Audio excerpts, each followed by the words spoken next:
Assalamualaikum warahmatullahi wabarakatuh. Teman-teman yang dirahmati Allah, pertama dan utama, marilah kita panjatkan puji bagi Allah, Tuhan semesta alam, yang telah memberikan kita nikmat iman, Islam, serta kesempatan untuk bertemu kembali dengan bulan suci Ramadan di tahun 1446 Hijriah ini. Salawat dan salam semoga tercurah kepada junjungan kita Nabi Muhammad SAW beserta keluarga, sahabat, dan umat beliau hingga akhir zaman.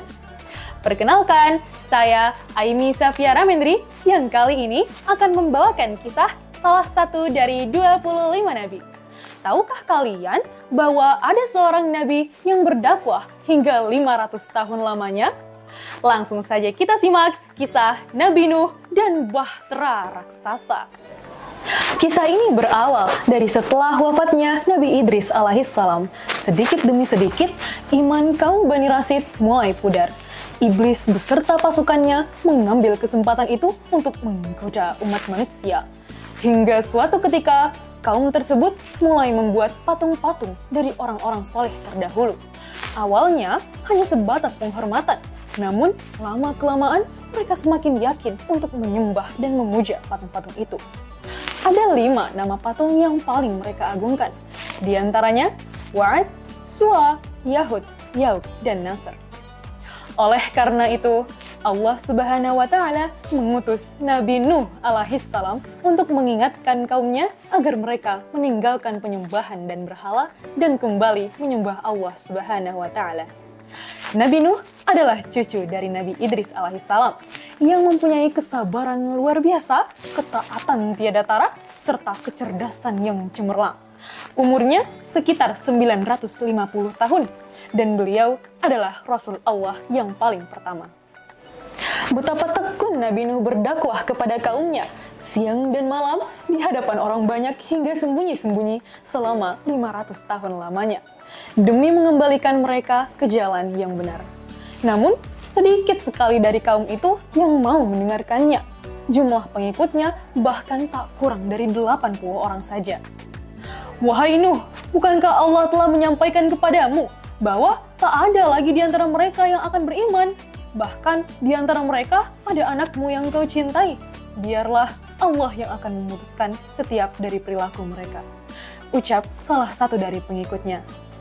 Kemudian Nabi Nuh mengadu kepada Allah tentang pembangkangan kaumnya yang keterlaluan. Ia memohon kepada Allah untuk memusnahkan orang-orang itu karena mereka hanya akan melahirkan keturunan-keturunan yang durhaka. Maka Allah memerintahkan Nabi Nuh untuk membuat bahtera raksasa. Atas izin Allah, pengikut Nabi Nuh mampu menyelesaikan bahtera yang teramat besar dan tinggi yang terbuat dari kayu. Itulah kapal raksasa pertama yang dibuat oleh umat manusia. Sementara itu, ejekan kepada Nabi Nuh semakin menjadi-jadi hari demi hari. Kaum Bani Rasid beranggapan bahwa Nabi Nuh telah gila karena membuat kapal di tengah musim kemarau.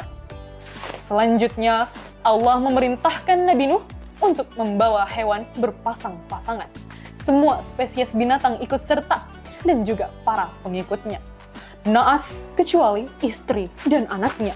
Mereka tak mau ikut serta dan mereka termasuk orang-orang yang durhaka. Sesaat setelah semua memasuki bahtera, langit menjadi gelap. Awan-awan kelabu menggumpal dan petir bergemuruh.